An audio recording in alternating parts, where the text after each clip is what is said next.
Hey everybody, it's your girl Charlotte Van Horn with Black Expats in Panama. You know, we founded our Facebook group last year and it's just growing and developing, and everybody wants to connect with other Afro-Panamanians and see the things that we need to learn to be conscious residents of Panama when we get there, and just to be knowledgeable about the things that are going on.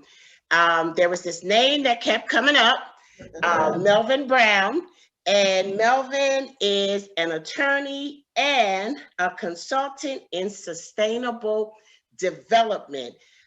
He's doing a lot of things in the community and making an impact on the world, really. And we just wanted to have him on, allow him to introduce himself and tell us more about, you know, what you're doing. So welcome, Mr. Brown. Thank you, Charlotte. Thank you very much for having me. I'm so glad to have you, and I'm honored to have you. And I have to tell you, this is our first time actually meeting. But I do have to tell you that, you know, I'm very particular about my guests, and people say wonderful things about you. And so I definitely am honored to be able to talk with you today. So just tell us a little bit about who you are and what you've been up to. Well, thank you very much. To all your viewers and followers, I am Melvin Brown. I'm an attorney. I'm also a consultant in sustainable development. That means that I design and implement master plans, strategic plans, program and projects that are part of master planning work. I also do design processes, development processes. My father, Victor, ran a furniture store, and my mother was a hairstylist. I have, we are three brothers and a sister. My Dora, she was for many years into healthcare for the elderly. Victor, the eldest of the boys, he's an attorney. Tony, he is a electronic engineer. And yes, he's also a pastor. And I graduated from the University of Panama with a law degree in law and political science. 26 years ago, when I traveled around the country, and also when I started to travel abroad, I noticed that Black people were living in conditions that were different from other people who were recessive. So I decided to research and what kind of condition made us to be living in the places that we were living under those conditions.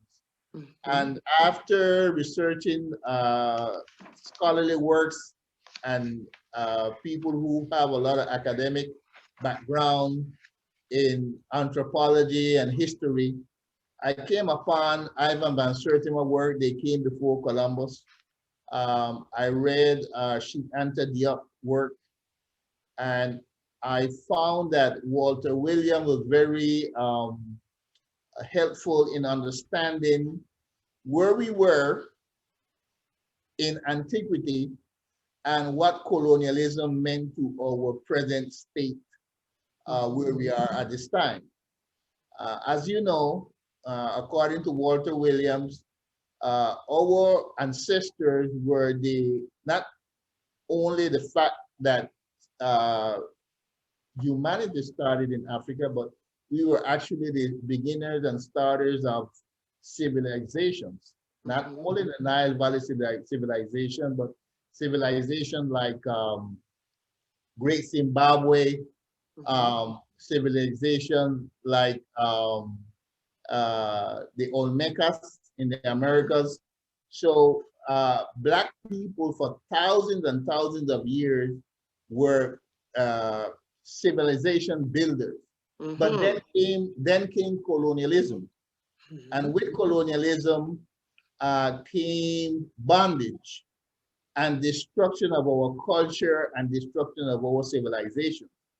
When Alexander the Greek entered Egypt in 332 before the Common Era, he found himself with an advanced people who were able to do marvelous things like build pyramids and so forth. And we actually didn't know that there were receptionist people in other parts of the world because it was unknown to us. Right. And reading Sheikh Anta Diop, I realized that when the group of Africans went beyond got trapped in the ice age in European mountains, they passed a lot of time isolated, and they lost their identity, and they also lost their pigmentation. And when the warming of those areas came about, the survivors then came and formed different tribes and eventually nations. And these are the people which they call them warrior tribes. Some people call them barbarians. There are different names for them. But when these people came about Egypt and they saw this great advanced civilization, then there was confrontation between two type of people. One that were ostracized and that they were deprived for a long period of time of all kind of basic necessities and accommodations because they had to go into the caverns. And on the other hand, they had people who were rich and that they were comfortable, that they were knowledgeable. They had, in the case of the Nile Valley civilization, they had three different alphabets. They're mapping stars, building pyramids, building exotic temples. They were rich in gold. They had all kind of advanced concept of medicine and whatever. Everything that you can think about in terms of civilized, advanced people, we had it. So when they had that conflict has lasted until today between these two groups of people. We already know that officially we have two systems that has oppressed melanin-rich people in the last 600 years. We have colonialism for 450 years, and now we have neo-colonialism for the last 150 years. Even though there are still colonies, but in terms of the bulk of the organized way of establishing communities, nation states, those are the two big periods that we find ourselves. So actually our condition was not always this way. We were exceptionally well groomed, intellectual type people. Also, we were also warriors, but we were very inclined to the intellect. But colonialism and neo-colonialism have been devastating for us. And not only that has been devastating from the point of view of human rights violation, but in terms of our economy, because the transfer of our treasures and our riches to the colonial administration have left us in a situation where now they call us that we are poor, but we were always rich before this condition was created. So my mindset is anytime I find a problem is what to do. So I started to learn about sustainable development. And by learning about sustainable development, I realized that you can't have sustainable development without a process. So I went ahead and worked with a group, and we did a process called a process for sustainable, social and economic sustainable development for people of African descent. That's the name of the process. And we designed a master plan for Cologne, and it's called Cologne? Yeah, Cologne City. It's called the Regional Master Plan for Western Colon. Okay. And the chief. When was that established? That was in the 1995, 96. We did that work. As a matter of fact, we designed several plans, but that plan was the one that I participated directly. Okay. And the chief economist that was drilling and teaching us about this concept about master planning was Dr. Stewart from New York. And after we did that and they decided not to give us the opportunity to implement our ideas, I decided to further my studies. I went to Durban. I participated in ONECA, which is a Central America organization. And when I came back from Durban, I started to write a master plan for people of African descent. And in 2003, we had a meeting of professional, intellectual, community activists, leaders, and we agreed upon to implement this process. So we had a conceptual master plan and we had a political platform. Okay, so let me ask you this. Okay, so when, I guess you didn't get the funding and support for the sustainable plan for Cologne. We had the funding, we had the bank letters, everything was okay, but we had competitors. On the east side of Cologne, there is a group, there's a project called Cologne 2000. Okay. And our competitors decide to use political clout to avoid us from implementing that plan. So what they did is, each time we do a plan, there's what we call a mega project. And we say that anytime you develop a plan, you need to have a project that is big enough to make the plan work. Because if the plan doesn't have a project that's big enough to make it work, then the plan is not going to be implementable, because it can't sustain itself if it don't have an economic boost. And we designed within the plan a project called La Playita. And it had 5-star hotel, 3-star hotel, a museum, a theme park, and since it was in a fisherman area, we call it the Playita project. That project was worth, on paper, $100 million. So it wasn't no small plan. And our competitors were able to get the government to deny us the opportunity to participate in implementing the project. So what they did is they took the plan and started to implement it little by little over the years, bits by bits, not to confront a legal battle with us. So it started to, components of the plan started to appear, not only in Cologne, but also in Panama and different parts, but without saying where the ideas came from. So being the kind of personality that I have, I decided to go further, deeper into the study of this whole concept of master planning and concept development. So by doing that, when I came back from Durban, we got together, a group of 4 of us, and we decided to call the communities and leaders and present them with this new concept of development. And the community and leaders in Cologne? In national. Okay. We had a national meeting, and about 24 organizations responded. And we met and agreed to implement this process.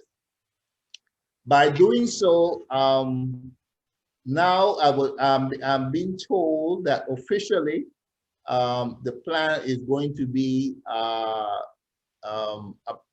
backed by this administration. And I also understand that there is a willingness for us to continue doing different development work in terms of concepts. Melvin, that is good news. Exactly right. Very good. That is so good news. Right. And I'm glad that you spoke about Cologne because, you know, one of the things that we want to do as Black expats is to talk about Cologne because only thing you hear about Cologne is negative. Okay. And coming from the States, it's almost the same concept and the way that things happen here. For example, in Washington, D.C., there is this area called Southeast, okay? And the only thing forever and ever that you heard is that you want to avoid the Southeast. The Southeast is almost like they make it like where our people are as boogeymen. Like you want to stay away from there. That is the message that gets from Panama to, at least I know, the United States about Cologne. And I don't like that because I know that we're not getting the whole story. I know that there are things that can be done. I know the systemic racism and disparities that occur here, occur there. And what happens is, for example, in DC, when the white people ran out of places to live in the city, guess what? Regentrification happened. You know, now all of a sudden DC has got the funds and has got the support and has got the maintenance in Southeast DC. So I'm just saying that I'm glad to hear you know, what you're doing and that we will definitely be keeping an eye on that. And when we're coming to, and I hope that we can get together in May because we're bringing two groups of 60 people to Panama in May, and we're coming during Etnia Negra, and we want to, like I said, we want to focus on the Black culture and the things that are wrong, and some things that we can do as residents of Panama to assist in your progress forward. So, what are kind of some of the things that, you know, people coming in could help you with, you and the organizations that you're working with? Okay, Dr. Louis George Ting, which is the Prime Minister of the State of the African Diaspora, has given me the opportunity to be a member of Parliament of this new state that is being organized since 2018, July 2018, July 1st. And after I requested that Panama have a regional office because of the fact that in the Americas there are 200 million people of African descent. And out of that, there's close to 150 million people between the Caribbean, Central America, and South America. So he accepted, so now Panama has 4 MPs, 4 members of parliament. I'm one. Hilma Camargo is one, Samuel Samuels, and Urena Best are the other 3. Yes. And now, Orena was on the show. Right, right. And now we have a regional office, which we are promoting the state of the African diaspora, because in the diaspora as a whole, in other words, outside of continental Africa, you have close to 350 million people of African descent. And in 2018, the Prime Minister, Dr. Ting, was commissioned to organize this group of persons, of melanin-rich people, mestizo people of African descent, and that's the reason why he decided to get a group of professionals together, make a constitution, make a executive branch, organize an executive branch, organize a parliament, and that's how we came about to bring us to the point where now we want to have a leadership election where the MPs or members of parliament elect their leadership, so we can actually get all our work organized, laws, regulations that need to be passed. And that's what we're going to do in December 1st. And then in 3 years' time, we are going to have a general election where all positions would have to be voted. There will be a democratic process to elect all officials. So, but this time around, it will be election of leadership by MP, by members of parliament. Okay. And you're running for vice president, correct? Of Central America and the Caribbean. Okay. Awesome. Thank you. Thank you very much for sharing that. So in addition to that, you've been very active during the pandemic, helping people in Panama. Can you tell us about some of the work that you're doing there and the group that you're working with? I chose to put my office in the community because I felt that that people of African descent need to have someone in the community who was the bilingual that could serve to help them with whatever legal issues they may have. And since I was working with this concept of sustainable development, community development, master planning, I felt that if I had an office outside of the community, it wouldn't fit, because if you're talking about community development, then you need to have a presence, a physical presence. Boots on the ground. Right, on the ground. Yes. And so we did that. And then I started to say, well, in the process, how can we start getting institutional work done? So it occurred to me after talking to Dr. Tin and other people that I should start doing some specific things based on the components of the process. So the process speaks about capacity building. So I decided to put together a center called Shabaka, because Shabaka was a prominent pharaoh who did a lot of good, and he had a clear vision in terms of spirituality, and we are very spiritual people. So I picked Shabaka because of what his legacy. So we have a Shabaka Center for capacity building so that we can teach people about master planning, strategic planning, project and program, and we can also do research and development to let people know that our history did not start with colonialism. A lot of times when they talk about our history, they start to speak about colonialism and slavery. Yeah, right, including slavery. But our history goes back tens of thousands of years of civilized activity. I'm not talking about the beginning of humanity. I'm talking about civilized activity. And according to Walter Williams, there's 10,000 years of documented civilized activity by melanin-rich people before the Common Era. So somebody has to let people know about this, because I don't want the next generation to feel that their history began with colonialism. That's not true. So your office is in Ria Bajo? Parque Lefebvre. Parque Lefebvre. Okay. Parque Lefebvre. Parque Lefebvre. Lefebvre. Right. But my Spanish is not too good looking. Don't worry about it. I'm trying. I am trying. But you know, it's also sweet. Actually, Alfredo said to tell you that Alejandro and Angelo Gibbs said to tell you hello, because you know my husband grew up in Parque Lefebvre. Right, 9th Street. Gibbs, and so they are aware of you at all. Now, when you talk about, okay, I'm just going to say this, like when you talk about the master planning and the strategic planning, and when you say you're a consultant of sustainable development, the way that is termed is not really that familiar to me, as like I don't hear that a lot in the United States. And so I just want to make sure that we understand, you know, exactly what you do. So let me see if I'm getting it right.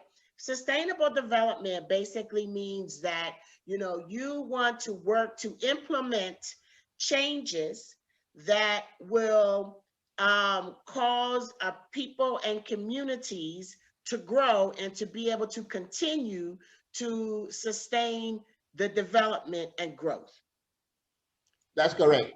You can have development without master planning work, But you can't have sustainable development without master planning work, meaning that you can have an initiative of a people or a group or a corporation or a local government or national government, and there's development.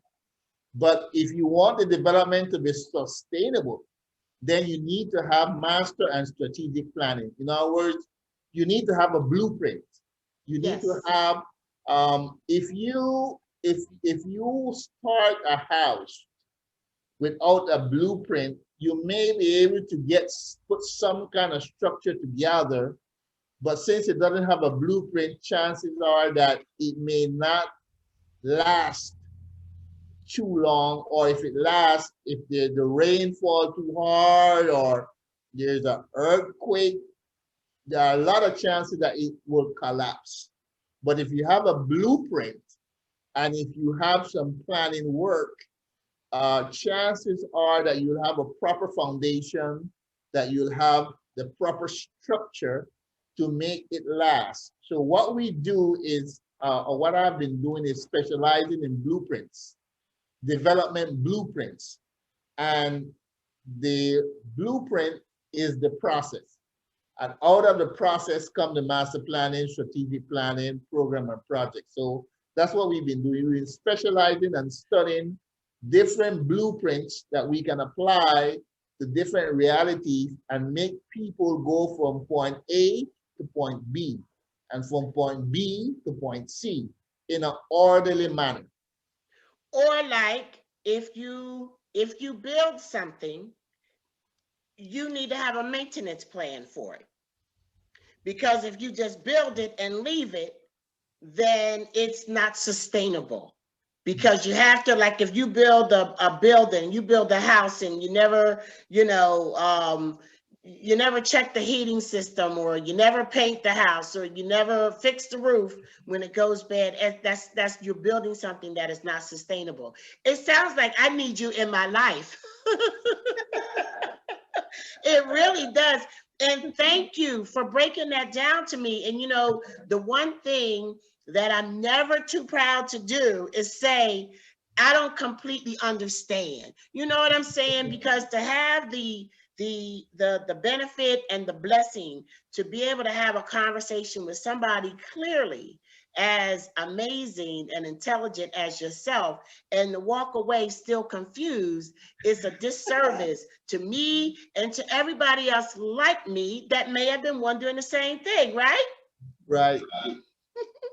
They say the only dumb question is the one you didn't ask. That's correct. And you know that even though we call it a name like master planning and strategic planning, actually in our community, we had people who understood the concept because, for example, we had teachers like Teacher Philip that they will run the schools. So even though there were restrictions for English speaking kids in the regular school system until the barrier was broken down, we had a system, we had a school system, we had people that taught us. And my father used to build the furniture. So if you need a furniture, you come to Mr. Brown. If you need to fix your car, we had mechanic shops. If you needed a land, you will go to Mr. Pigott. And Mr. Pigott will tell you, well, we have available a lot in Rio Bajo, Pueblo Nuevo, Juan Diaz. And then men that on weekends, you'll have the men that work in the canal, they will get themselves together, plumbers and electricians and mason workers, and they will build their homes.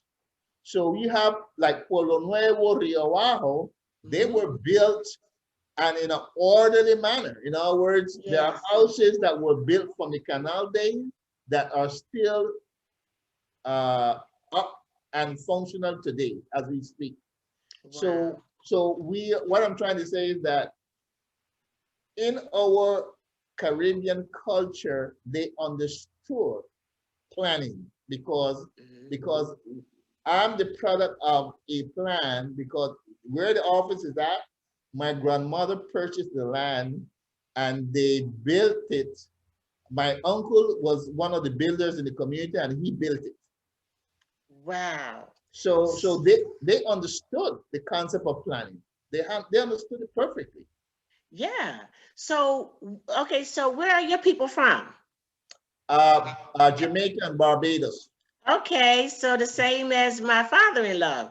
That's correct. My mother-in-law is Hazel Van Horn, and her people were from Jamaica. They came to build the canal. And my father-in-law is Alfredo Gibbs, and his people was from Barbados. And That's so, I'm letting people see, because I don't think that a lot of people realize the Caribbean culture in Panama and the West Indian influences and things like that. So I like very strong. very strong, very strong. Like I don't bring a group to Panama without taking them to the West Indian Museum. You know what I mean? And introducing them to Samat.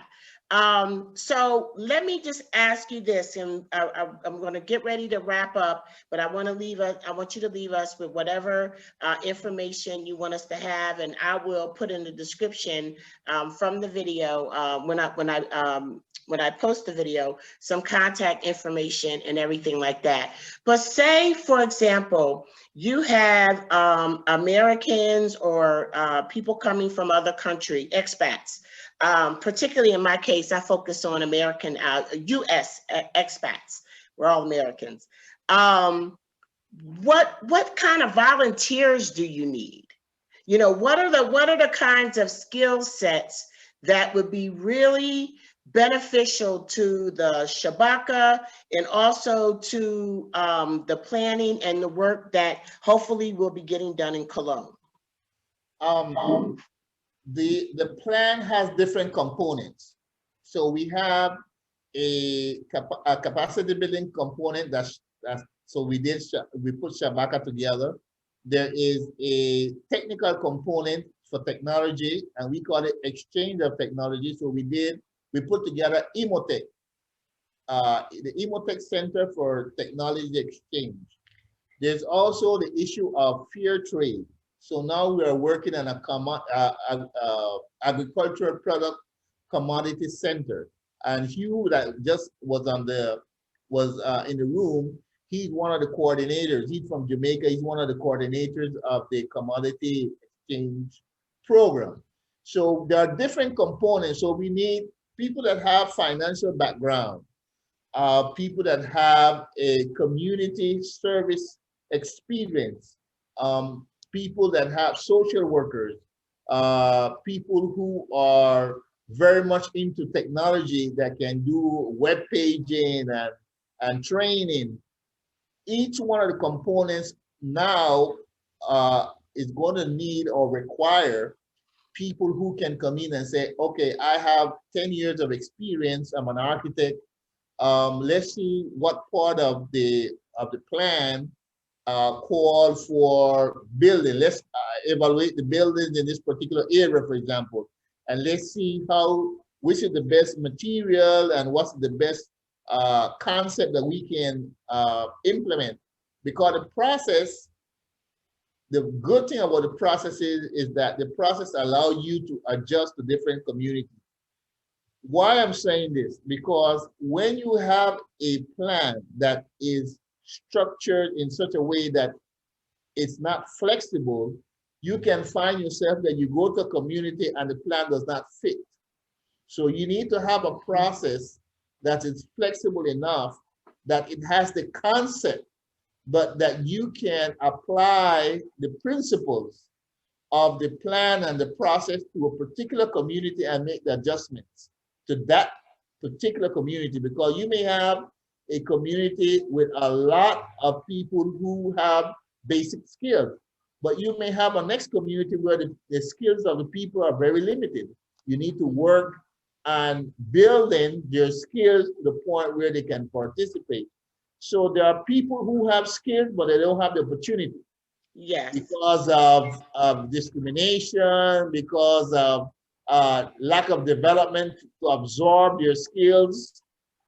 But there are other people that they want to participate, but they don't have the skills. So our process is flexible enough that it has principles that is adaptable to whatever specific condition that a community may have.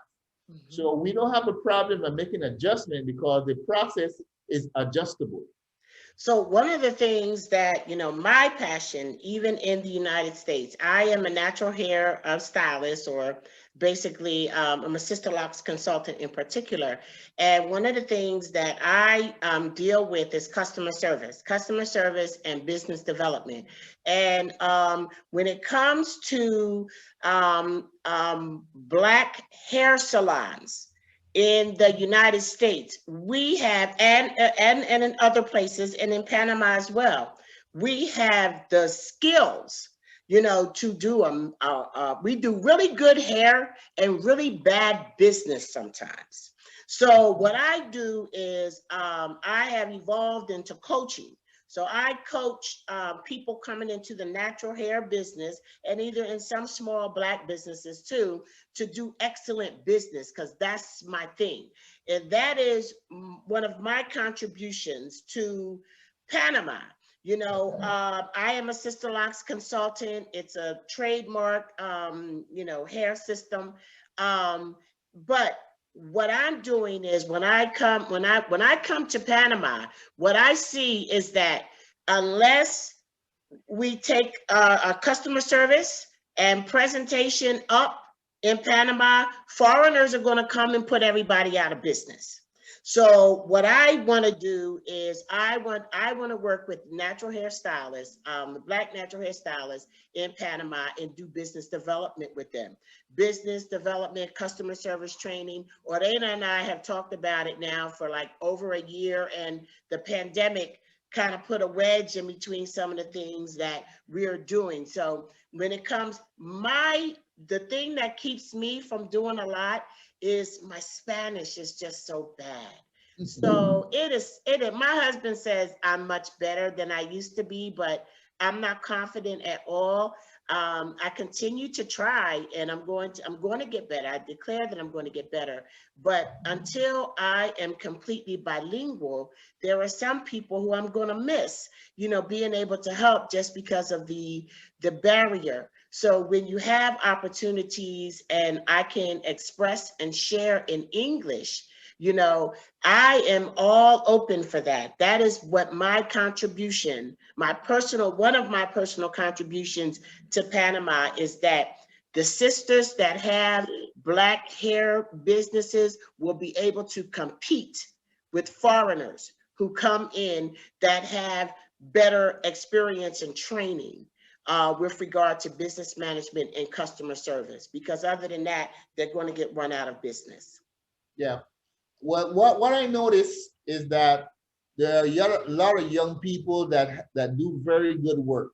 We did a workshop with hairstyles and rap and things like that, and there were two sisters that they were brilliant, but they don't have, like you just mentioned, training in terms of, like, if you tell them, well, are you in the near future planning to open a shop, they will tell you no, that they don't have that type of vision because they don't have that type of preparation. So Shabaka, one of the things that we want to do is set up a system whereby somebody can come in zero and in X amount of time receive the kind of training that will allow them to take what they do very well to the next level.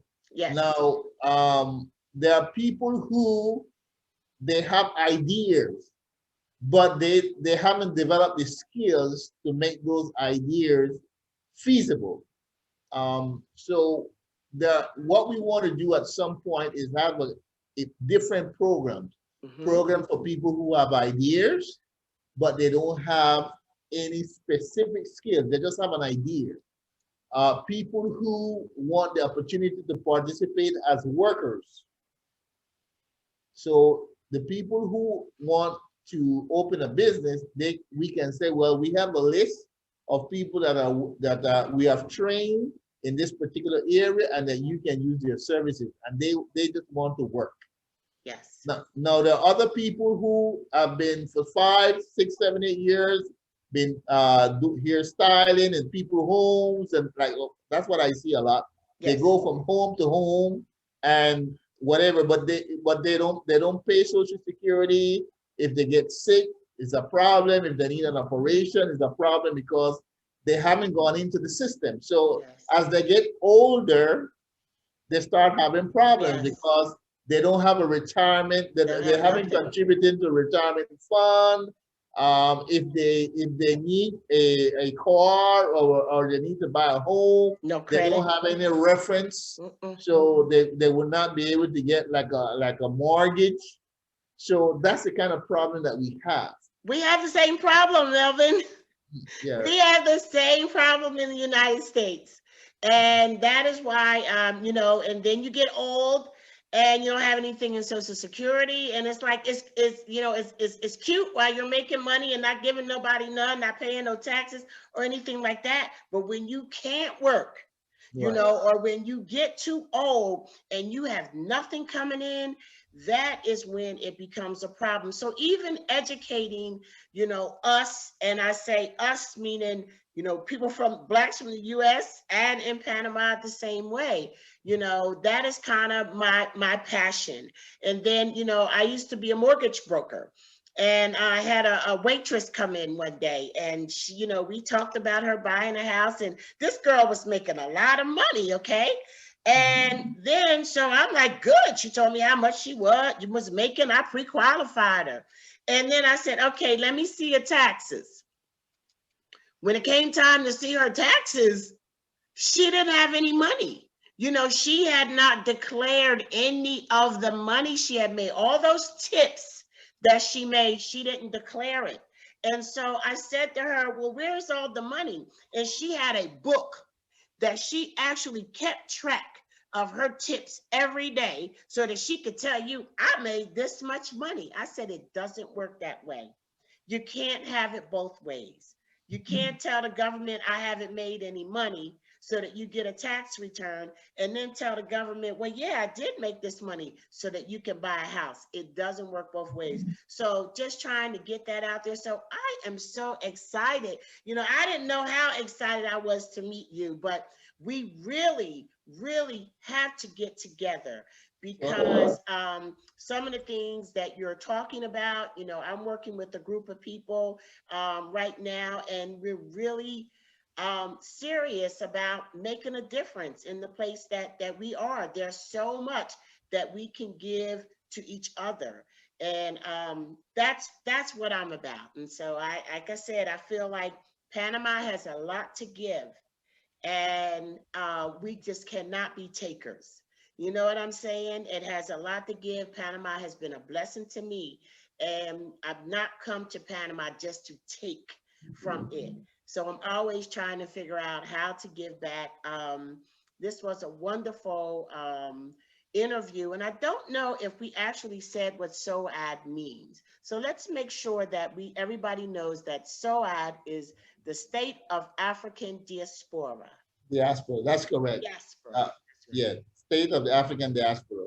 Okay, because I'm going to put the website and information there too. I want to thank you for your community service. I'd like to point out to everybody that your food bank has fed over 2,700 people in the last 26 weeks. That's correct. And now we have grown to 35 weeks, and we have serviced 5,316 persons. Wow.